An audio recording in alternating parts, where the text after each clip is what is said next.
Hey, it's Fitz, and if you don't know who I am, here's a quick bio.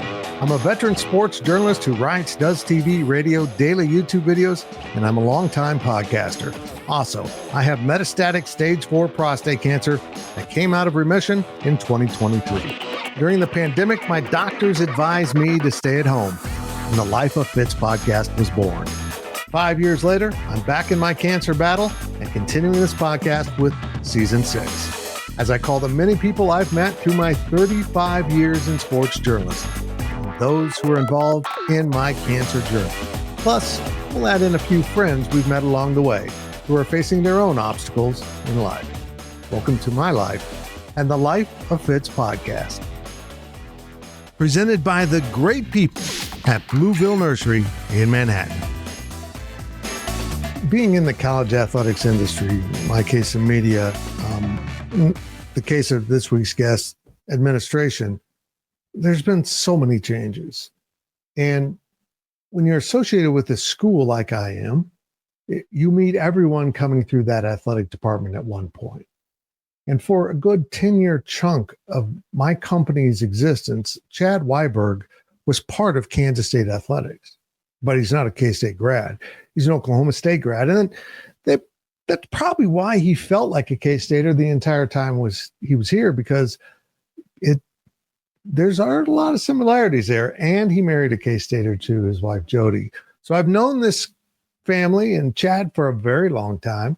And after leaving K-State, he went to Tech for a little bit, back to his alma mater, where 4 years ago he was named athletic director, which is cool beyond belief. Anytime someone that I've come across in my, meetings of people, such as Eric Harper, last week's guest, that moves on in their career to become an AD, it's notable.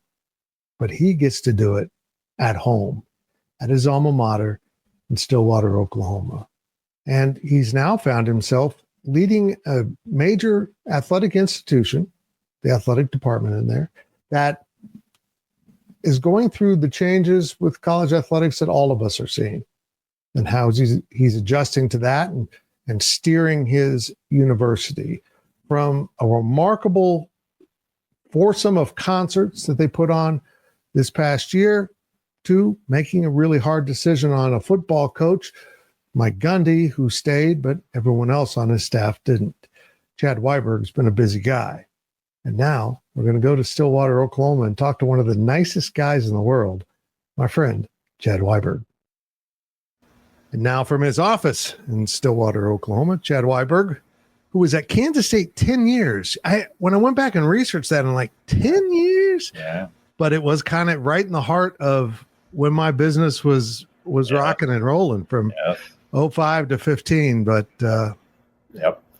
That's exactly right. Actually, I was there for 11 years. So I started, when I first came to K-State, I worked for the KSU Foundation, and was director of corporate relations for the foundation, and which was great for me, because that was an excellent way for me to get familiar with the whole K-State campus and a lot of the leadership on campus. I actually obviously had my foundation reports, but then I probably worked closest at the time with the provost, which was Provost Nellis at the time. And, because my role was involved with any time a company wanted to interface with 2 or more colleges on the campus, then that's when I got involved. And so the provost was involved with setting the priorities of that. But that's how I got to meet a lot of the deans and department heads and work with all of the different, fundraisers, constituent fundraisers at the foundation. So it was really the perfect introduction to the K-State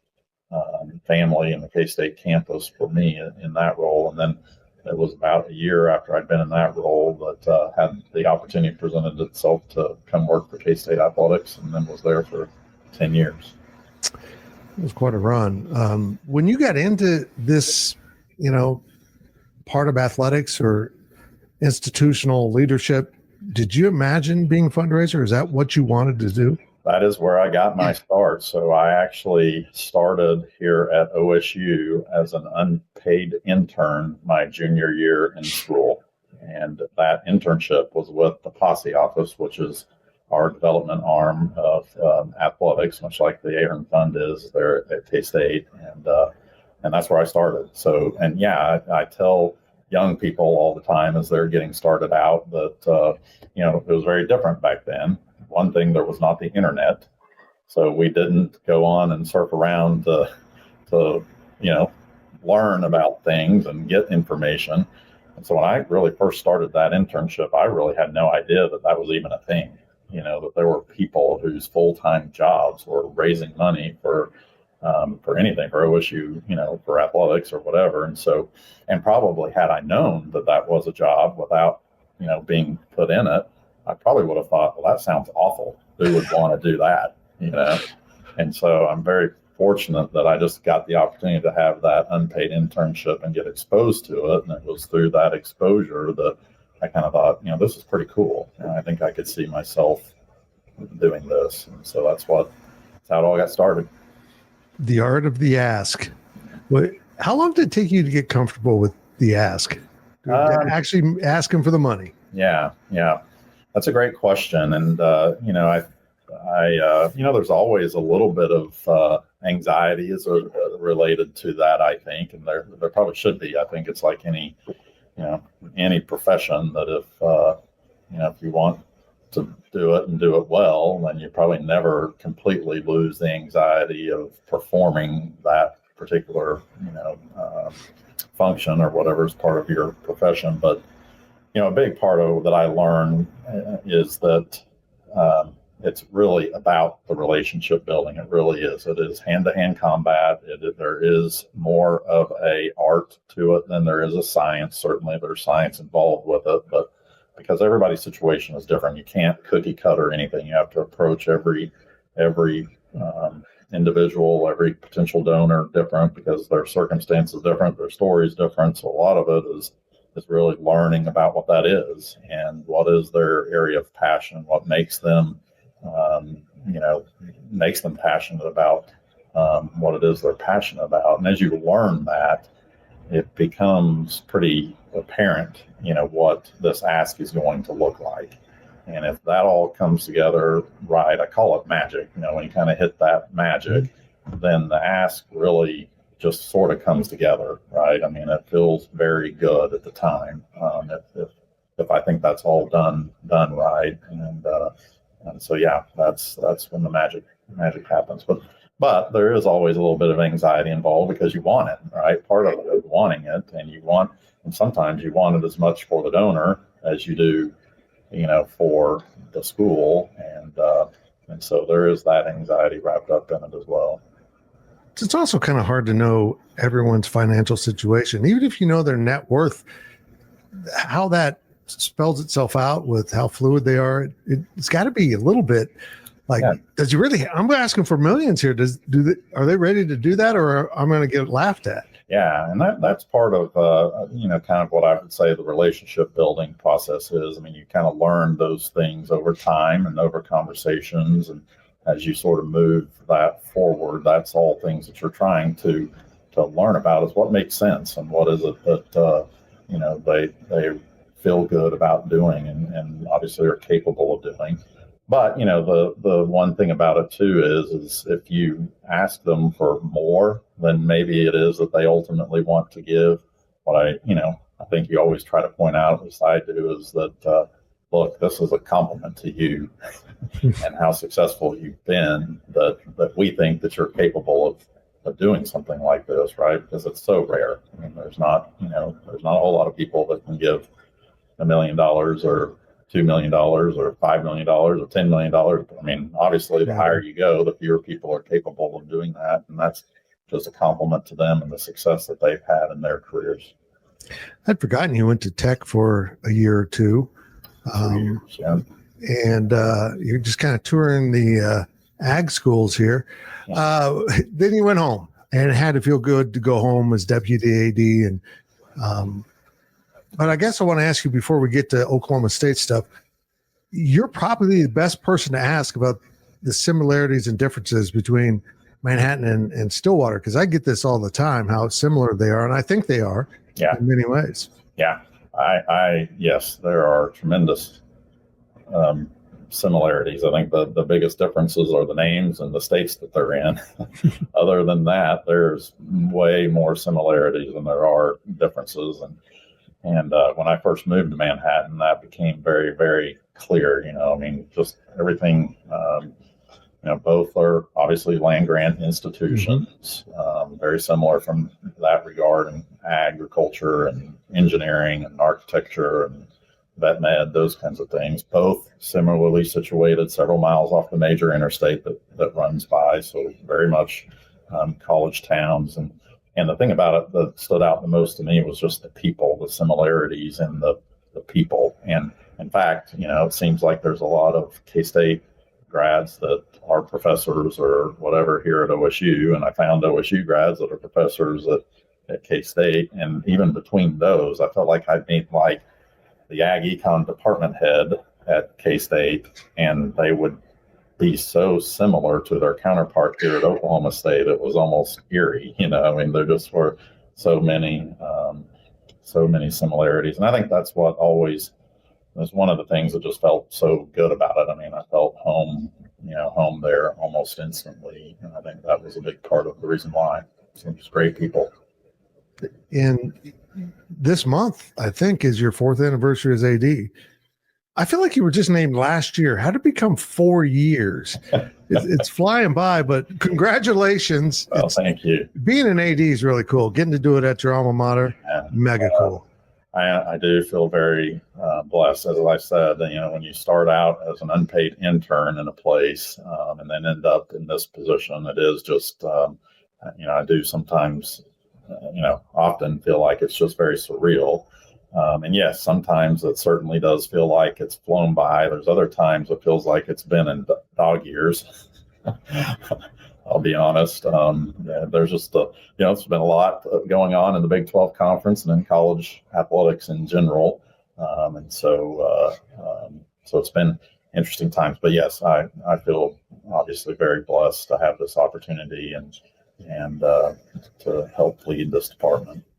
It is kind of amazing if you look back from when you took the job to now, how seismic the changes have been in college athletics. It's hardly the same thing at this point. Yeah, there have been a lot of changes. I think it was on day 21 of when I took over that we first started learning about OU and Texas's intentions to leave the Big 12 conference. So, like a lot of people, I had my first 100-day plan, kind of thing laid out that I wanted to do. And 21 days into it, I was, folding that up and throwing it in the garbage can and going off on a different direction for sure. And yeah, ever since then, with the NIL coming on and the various lawsuits and settlement and all of those things, it certainly has taken a much different path than probably what I thought in that my first 21 days. Yeah, that's crazy. Yeah. Here's a steaming, fiery pile of what right in your first 3 weeks there. Well, let's talk about that. How dramatic was that? I can't imagine not being in the same conference as the University of Kansas. It might happen in the future. It's just odd, and yeah. I still can't wrap my head around Oklahoma left the conference. Texas, I get. Right. But I still can't believe OU. Yeah. Is that all settled down, and what's the relationship like? Yeah, it's the new reality. I guess it's settled into the new reality is what I would call it. And in some ways it's weird that they're not in the conference. In other ways, it feels like that, they've been out of the conference for a long time. But it definitely was, I think, a unique dynamic here in the state of Oklahoma. I think much like Kansas, we're a small state, small market, small population, those kinds of things. And the two sort of big things in the state are the two institutions. And for one of them to be making the decision to leave and go into a different conference, it certainly made for a unique dynamic here. Obviously Texas was doing the same thing in the state of Texas, but it's a much bigger state, a lot more population. They'd had something similar happen before already in A&M leave. There's, all of that. And so I'm not downplaying probably the way it felt to Baylor and TCU and Texas Tech either. I'm not intending to do that, but here in the state of Oklahoma, just with that dynamic, it certainly was interesting. And it's something that we're dealing with, still today, if nothing more than just, financially. And the truth of the matter is that that had a financial impact on the Big 12 conference. Yep. And all of the remaining institutions. And we're dealing with that now, and just complicated or inflated, I guess, if you will, by the fact that now revenue sharing is a thing. And that was something even then that was not really on the radar. So as you know, none of us end the year with $21 million laying around at the end of the year. And yet here we are needing to come up with $21 extra million. And that's been made complicated by our conference distribution not being what we thought it was potentially going to be had OU and Texas been in our mix. Instead, they're in the SEC's mix. And so it all just kind of comes together to create sort of the challenging times that we're in. But that's why we're here, is to solve for those challenges, work through those things. So that's what we're doing. Well, I have to give a shout out to all you ADs that are picking up a basically 20% line item, your entire budget in one chunk. No graduating into it. Here it is. I don't know how you're doing it. I don't. Yeah. And you just hit on, I think one of the biggest challenges is just the runway, to be able to accomplish it. I think, looking out into the future, you can see how we get there, but it is sort of managing the short term, more or less, is how do we change this sort of overnight, which is essentially what we've been tasked to do. So we'll figure it out. I think everybody will, and it will get better over time, but it's just here in the short term that's creating the most urgency and the most pressure. There is one big difference between these two college towns, and it is the music culture in Stillwater. It's remarkable, and you were able to plug into it with some of those incredible bands that have come out of Oklahoma State, and maybe alleviate some of that pressure with a very unique and powerful fundraiser. You basically sold out T. Boone Pickens 4 nights in a row for concerts, which is unfathomable in a large market, let alone Stillwater in Oklahoma. Is that kind of a godsend to have that pop up? Well, that's exactly right. To solve this challenge that we have, I think all of us are having to pull every lever that we can pull, and that includes reducing expenses where we can.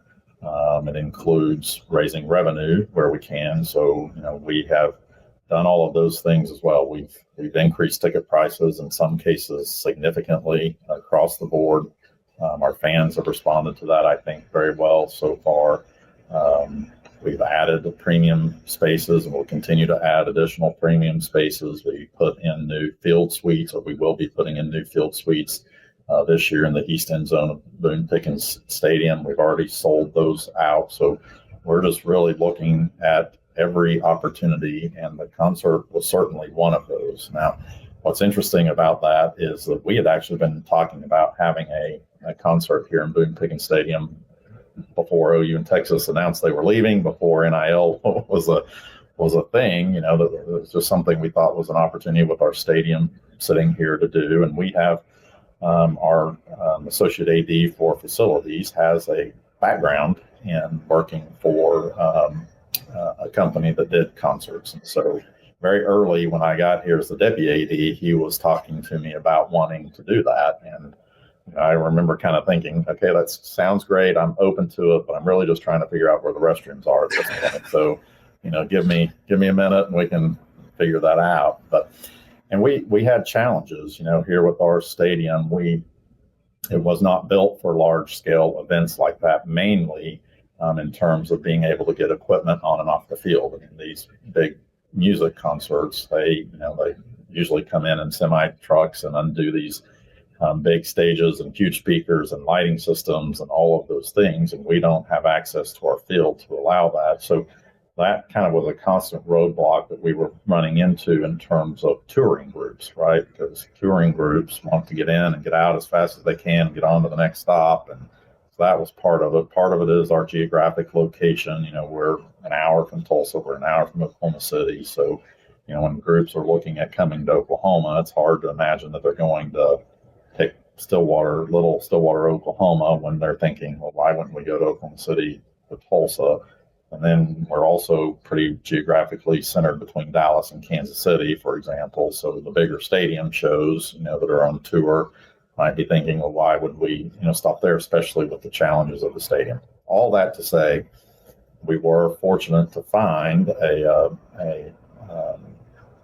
promotions group, a promoter that was willing to try to help us put together a standalone music event, right? So it's different than a tour. So it alleviates some of the challenges that a tour would have, both in trying to figure out the dates and the load in and load out time and all those things. But originally we were talking about more mainstream artists that he could potentially bring to the table.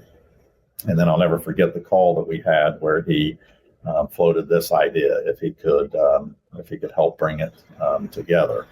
And when we were originally talking about the mainstream artist, I can remember thinking, look, what we really wanted out of this deal was to be able to have proof of concept, just to show that we could do a show of this magnitude in our stadium and make it successful. And I was hoping at the time that we might be able to make $500,000-$600,000 off the deal, but really I was just hoping that in the process we didn't lose money on it, because selling out 45,000 seats for a concert, whatever it is, even with a mainstream artist, that's a lot of tickets to sell, and so especially at some of the prices that's charged, all those things.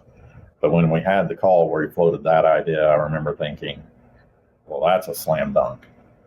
I feel confident that with the history of red dirt music here in Stillwater and all of that we will be able to sell out a show, is what I thought. So I knew that we would make money, wouldn't have to worry about losing money. I'm like, okay, I'm good with that. If we can pull that off, let's do it. Comes together. We put it on pre-sale, and we have hundreds of thousands of people register for the pre-sale. And I can remember them telling me this, and I'm thinking, can that be right?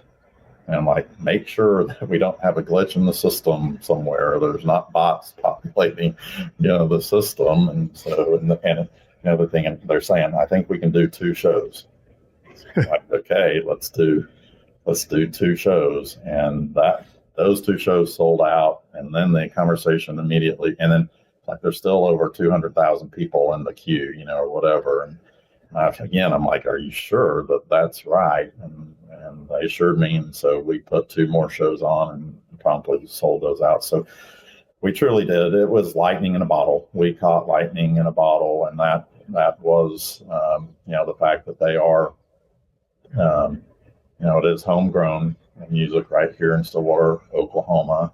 And the fact that they had not played together in any significant way for, a long time, I think, but just all the components were there for a special event. But I don't think even then, even though we sold out 4 shows, what really surprised me is when we started getting the data of the ticket sales and kind of running that through our systems, only 31% of the ticket sales had any relationship with Oklahoma State University.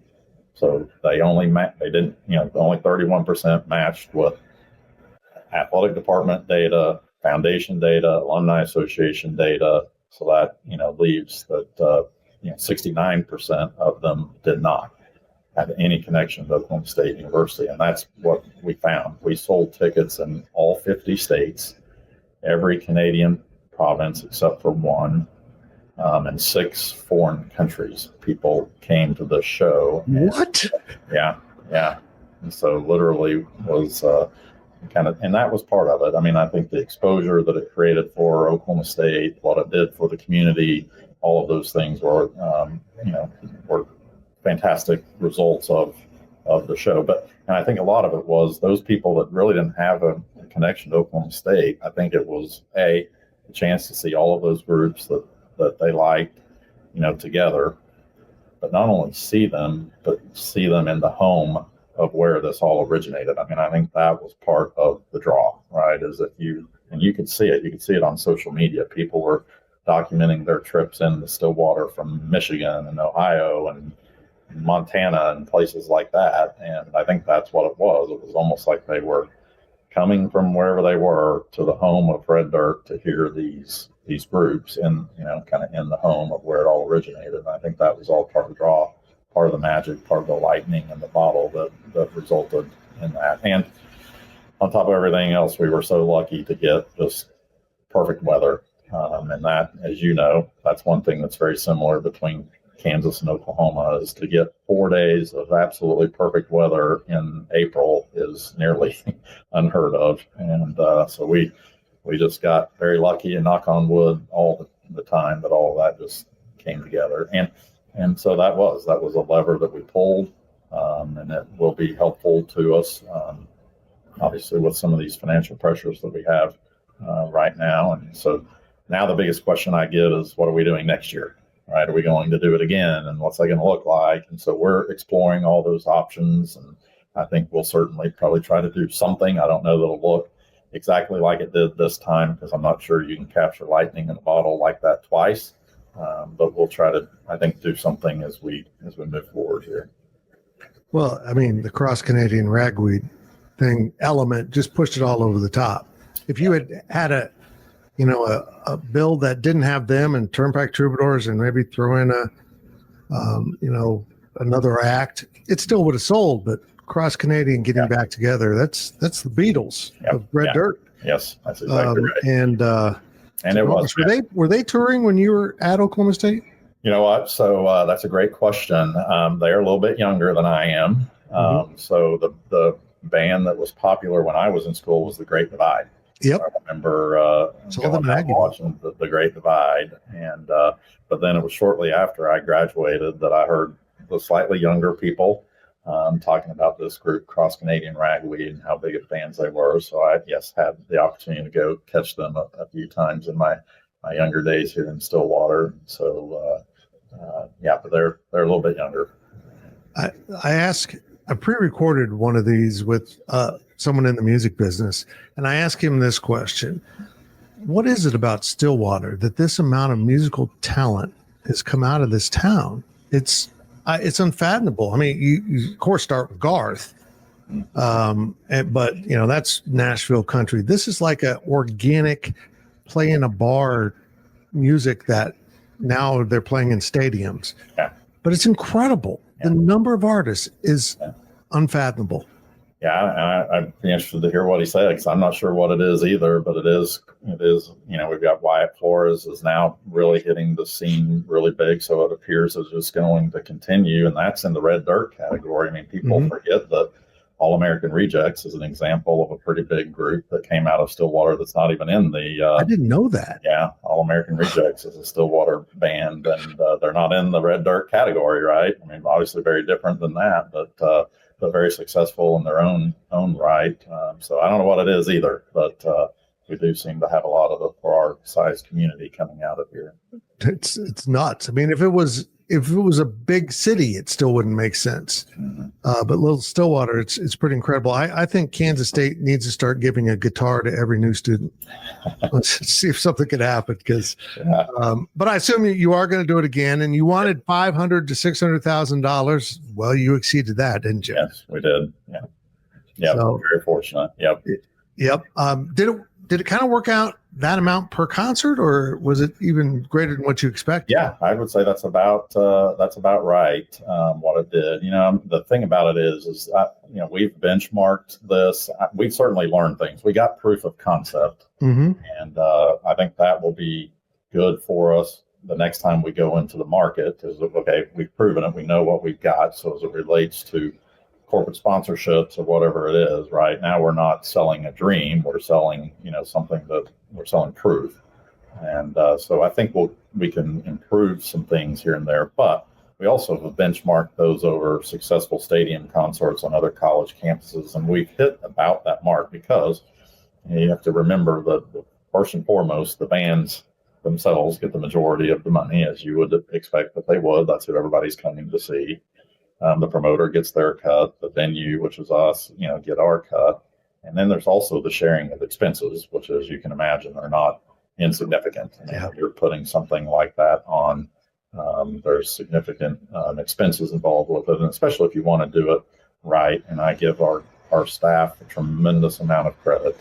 They worked so hard on it and planned for 8 months this show. I mean, they were meeting almost on a weekly basis that entire time, including members of the community, whether that was security or the chamber or Visit Stillwater or whoever it is, but getting all of, the whole community ready to go for this show, and just knocked it out of the park. They did a tremendous job, but there's expenses involved with that, right? Pulling something off like that, and especially if you're going to do it right. So after it's all said and done, that's about right per show, what we ended up with. Probably a little bit more than that. I mean, there's economies of scale. Once you've sunk all your costs into it, the more you can do with those sunk costs, the better you're going to come out. So it probably ended up a little higher than the 500 or 600 per show, but for us. But again, the value of it, I think there's a lot of things that were priceless or in the intangibles that what it does, obviously, for the city of Stillwater and their. And not just the city of Stillwater. I mean, we have people staying in hotels in like 100-mile radius. Yeah. There were hotel rooms that were booked and within a 100-mile radius of Stillwater, but also just then the exposure. I mean, you heard people saying things like, "My kids may come to school here now," that kind of thing. But what's the price tag on that, right? Yeah. It's hard to add those kinds of things up. So it was a very positive thing for us. Well, it's absolutely amazing, and it's odd that you became an AD, and so much of that is fundraising and doing AD things. But now you got to be an entrepreneur with it, and experience the stress of those decisions, because that's a different nervous. Yeah, no, you're right, and it is challenging us all, I think, to think different, and that's what I've continued to say is we all have to think different, whether that's coaches, whether that's myself, and it's especially when you get to my age, right? It's very easy to kind of fall back into thinking the old way. Well, that's gone. We got to think very differently now. We have to keep challenging ourselves to think very differently, very entrepreneurially, to the degree that we can. And so, that's part of it. And a big, big part of that, as you know, is having the right people around you. So no way that you can have all those thoughts on your own. There's no way that you can pull that off all on your own. You've got to have really, really good people around you that are not only thinking that way, but can execute that way as well. And so certainly fortunate to have that here on the staff as well. Let's take a short break and hear from our sponsor, Blueville Nursery. For competitively priced landscape design, irrigation, and lawn maintenance, turn to Blueville Nursery. A family-owned business with more than 50 years of experience. You can trust the Blueville team to design and create a landscape that will accentuate your property's aesthetics. And visit our garden store 6 days a week for the best products in the area. From ornamental trees, shrubs, and flowers, Blueville has it all. Blueville Nursery, located on West Anderson Avenue in Manhattan, Kansas. Now, let's return to the studio. Let's turn our attention to the state of college athletics, and just give me your overall thought and everything that's happened in the last 4 years or so with and just earth-shaking changes to how we view college athletics. I mean, I'm all for name, image, and likeness, but what we've had the last couple of years hasn't been that. Yeah, it's been just pay to play, and it's really shaken up the pecking order in some ways, and just the entire industry is on different footing. Yeah. I think that I don't know how much time we have or how much you want me to go into my thoughts on this. I think in some ways it was probably inevitable that we got here, and I think in my mind at least, if you go back, pick the number 80 years ago, let's say. I'm just going to pick two schools out of thin air to draw the illustration. I'm not trying to pick on anybody, but let's say 80 years ago, Ohio State and Kent State probably didn't look that different from each other in the grand scheme of things, right? This was before television and all the media rights and all of those things became a thing, right, for some schools. And our governance structure was set up to support that, right? So the Kent States had the same vote that the Ohio States did in our governance structure. Well, what happened as things evolved is Ohio State began to look very different than Kent State, and in some cases very different than almost everybody else, right? And there just continued to be sort of this separation in terms of resources, largely driven by media rights and those kinds of things. And then everything starts stacking on top of each other as the brands grow, and so there begins to just be this hierarchical separation, but the governance structure didn't change. So the smaller schools still had a vote, just like the bigger schools did.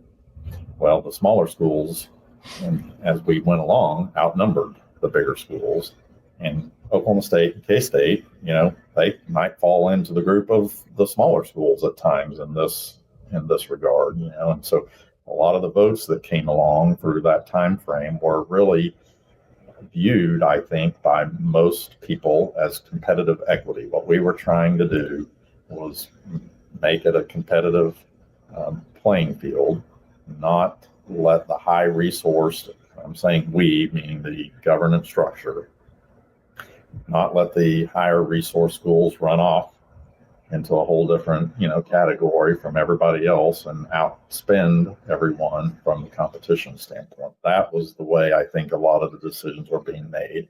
And there were more schools with less resources than there were schools with more resources. So there was a little bit of a governor on some things that we were able to do in terms of student athletes and whatnot.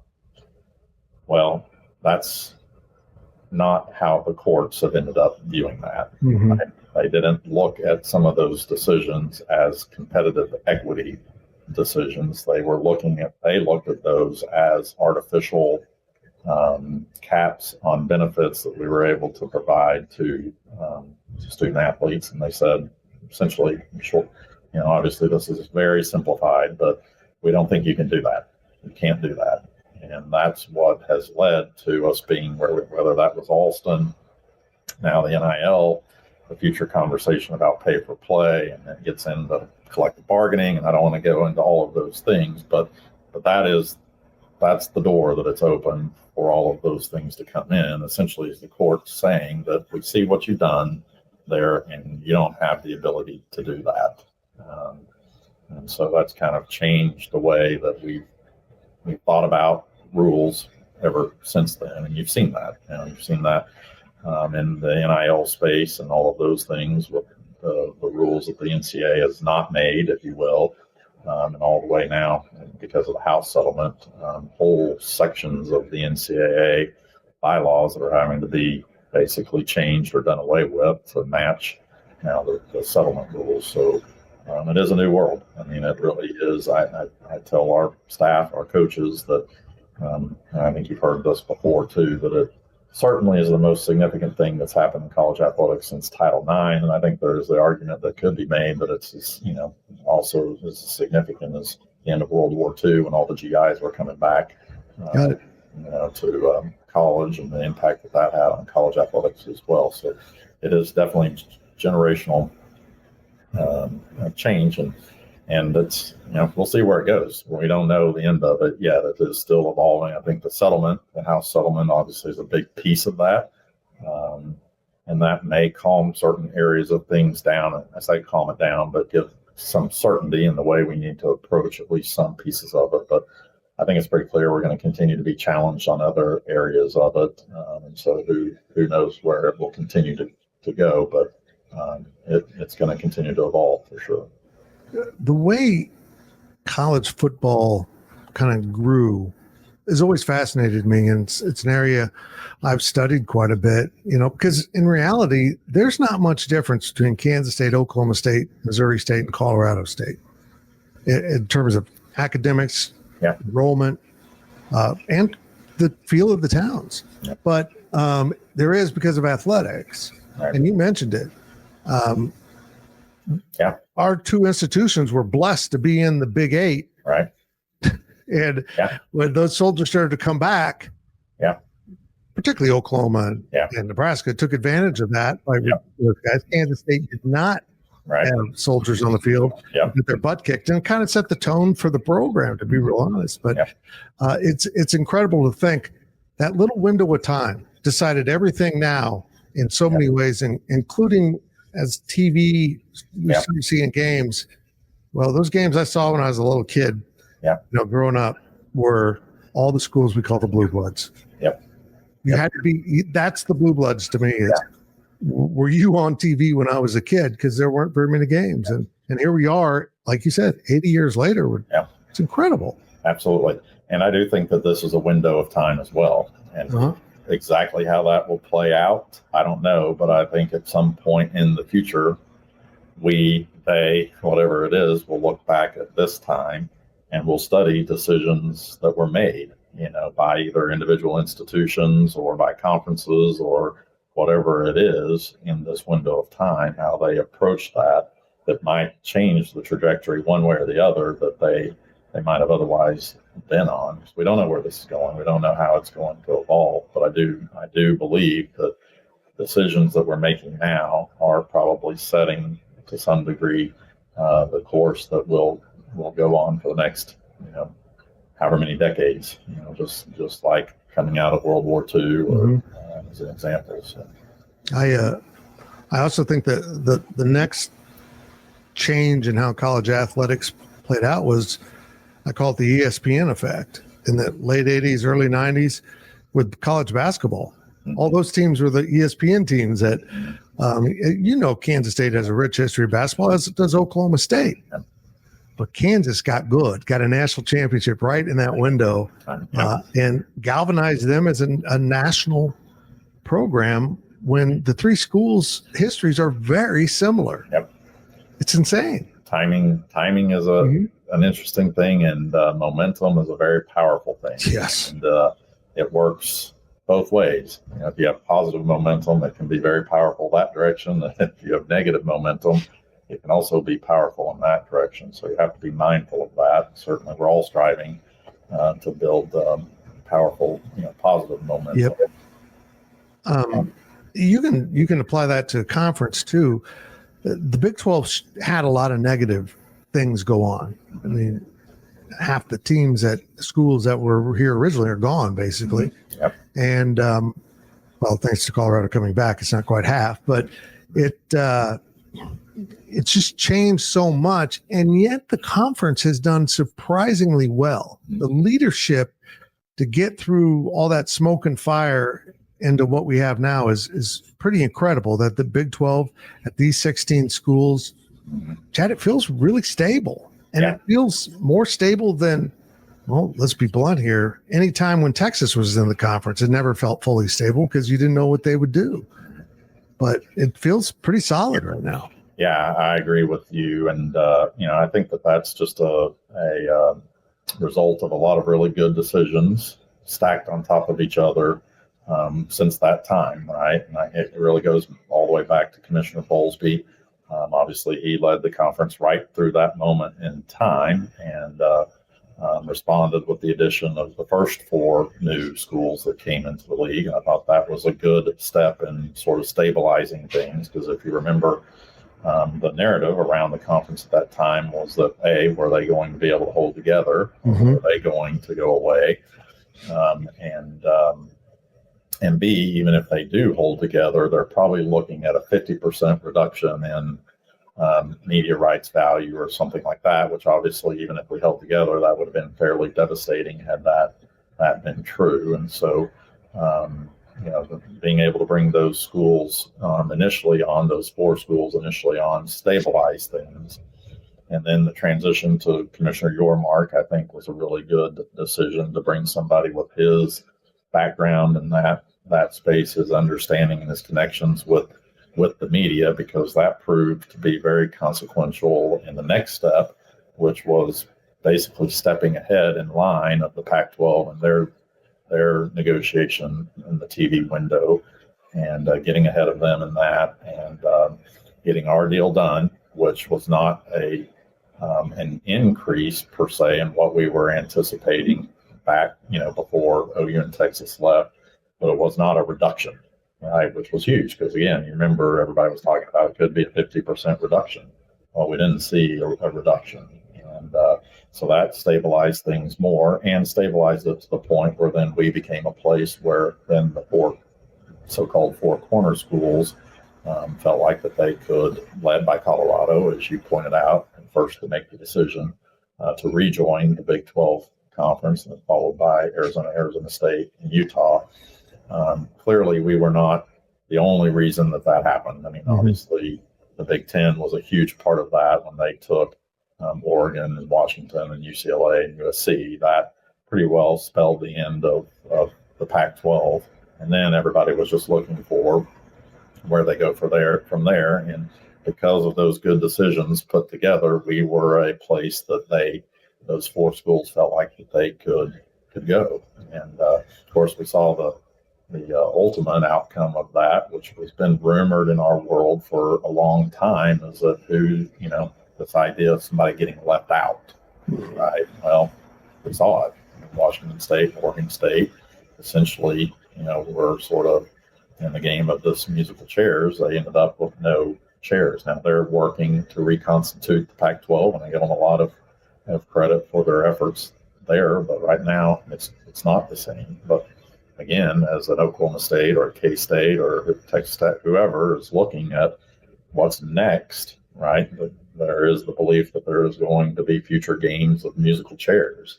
And how many chairs will there be? And you want to position yourself to have one of those chairs, because we now know for certain that it's possible for you not to, right? We've seen it.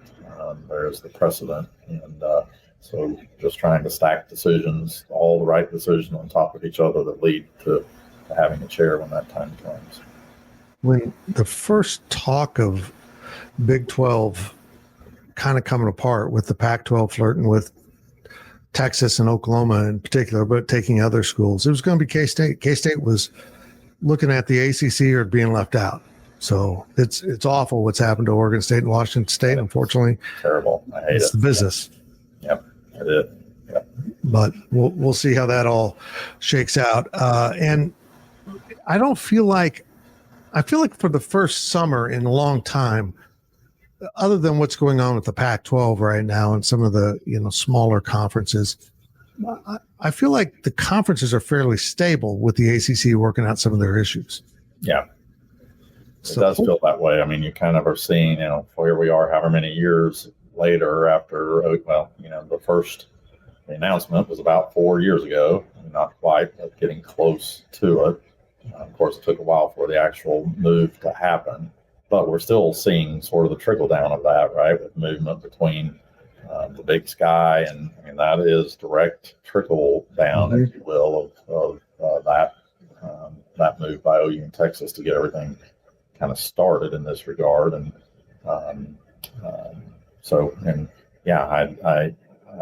I think it does seem like it's getting towards the end of the rope, if you will, this time, and this time will stabilize, I think, a little bit until it's time for the next round, right? And we're already quickly coming up on the next round of media rights negotiations between the Big Ten, the Big 12, and the SEC are the first up.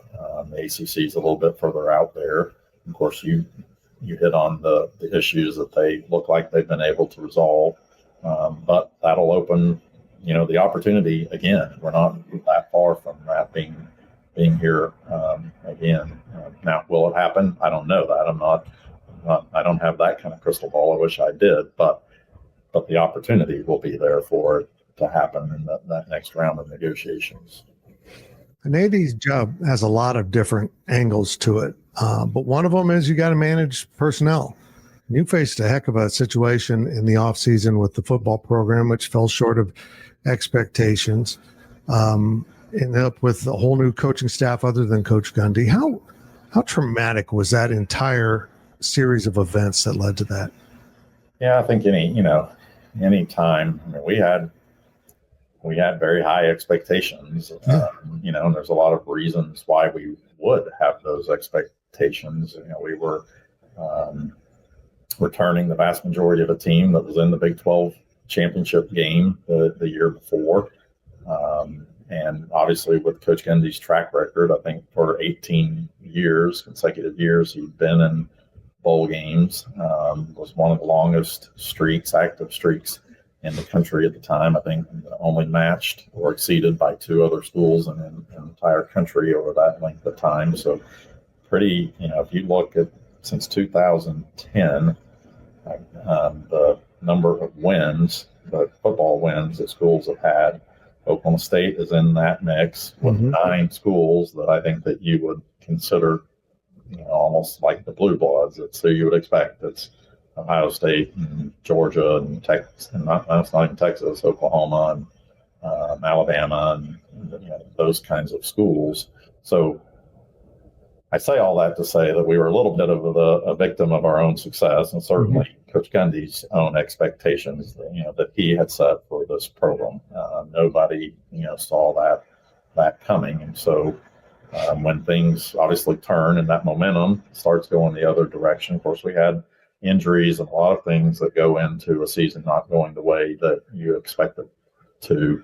That just puts a tremendous amount of pressure on everything, and it causes you to really look very deep into how did we get here. And I think there was a recognition that it probably wasn't, obviously something overnight. There were some things that probably had materialized over a period of time that just culminated then. And so causes you to do a deep dive into what you need to be doing different. I give Coach Gundy a lot of credit for taking that deep dive and making some really, really hard decisions. Nobody likes to make those kinds of decisions, but really hard decisions to make. In this case, a significant number of changes to try to put the program back, where we all expect it to be, certainly where he expects it to be, and where he has, got everyone else, to expect this program to be. So it was an interesting time. Again, it's not anything that anybody wishes to go through, but it is part of the job. It's part of what we're here to do, is make sure that we're trying to be as successful as we can be, put the student athletes in a position to be as successful as they can be. And so you have to make those tough decisions. Yeah, you're right. I mean, the same thing happened with Bill Snyder. These coaches have great success, means so much to the school beyond athletics, it impacts enrollment and all those things. Yep. And they build these programs up, and as soon as they back down a little bit, the rumbling starts. Yep. It gets pretty loud, doesn't it? Yep. It's got to be. That's got to be one of the parts of the job that isn't fun. Yeah. Well, it's kind of a double-edged sword, right? You do want, your fans and donors to view things a little bit longer term, right? In terms of, okay, this we believe is a blip on the radar. We're making changes to get it back on track. We'll get really, we may get more concerned if it becomes a trend, but right now it's not a trend. On the other hand, fan is short for fanatic. And that is what drives all of this. It's the passion that our fans and donors have. And I've always said that, look, I would much rather have a fan base that is really upset about losing than a fan base that doesn't care anymore. Because apathy, I think, is the most dangerous thing. If you've reached a point where people don't care, that's really hard to recover from. So I'd much rather have a fan base that has that kind of passion and those kinds of expectations, because they're going to continue to drive to, succeed at that level, the level that we all want. And it is, they're a big part in giving us the resources and the ability to succeed at that level anyway. So you have to have it. So it is part of it, and really probably should be thankful that we have it. And that's the way we choose to look at it. Yeah. If they don't care, you're in trouble. That's exactly right. And also the stakes are so big now in college athletics. I don't think this generation can understand. Coaches used to get 5 years. Yeah. That wasn't uncommon. I mean, Bill Snyder didn't go to a bowl game until, he'd been around for 5 years. Yep. You don't get to the 5th year without a bowl game now in major college football. Right. That's exactly right. And, I think part of that is there's the outliers out there that you see from time to time. Somebody comes in, the circumstances are just right. They're a really good coach, and they get it turned, quicker than that. Mm-hmm. And then all of a sudden, everybody points to that. Well, see, it can be done. They did it. Why can't we do it? And that just puts the pressure on the system to be able to do it. But you're exactly right. You hit on it. The stakes are so high, and there is such a level of investment in it, more than ever before. Obviously, with everything going on now, there's more than there ever has been. So there is just that level of expectations, and the coaches know it. Administrators know it. That's just part of it. So just get ready to go. Well, I appreciate you giving me some time. Good to see you, my old friend. Great to see you too. How is Jodi doing? She's doing great. How old are the kids? Well, I was just going to say, our daughter, Ella, both of them were born there in Manhattan, and our daughter just graduated from high school and will be a freshman at K-State in the fall. So what? She is coming to Manhattan and will be a Wildcat in the fall. I was very, very excited about it. We were up there a couple weeks ago for her orientation. It was great. It was great being back on campus and seeing some people, and of course hanging out in Aggieville a little bit and all of those things. And I know for certain that Jodi will have a lot more opportunity to do that over the next few years with her up there, and I'll do it as much as I can. Yep.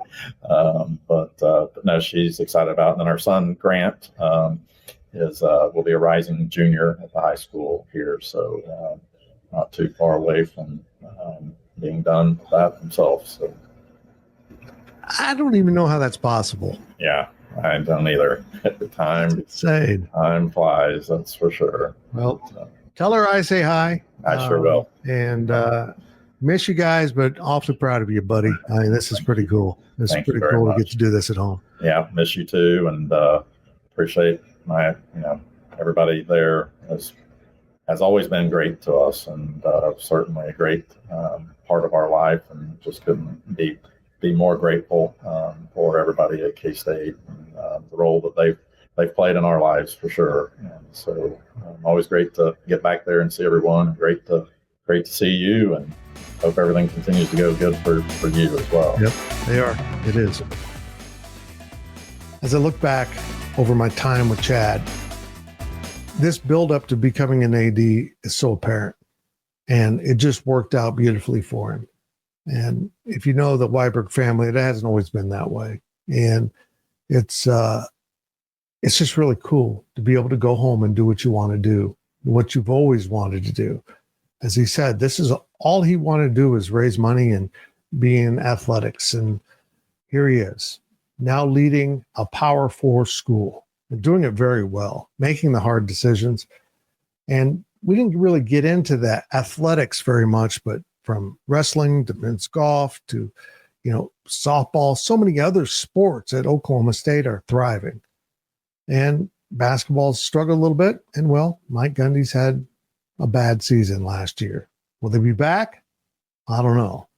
But I know this, Chad Weiberg hasn't changed one bit. Still one of the best guys around. And now he's in charge. And I'm glad to see it.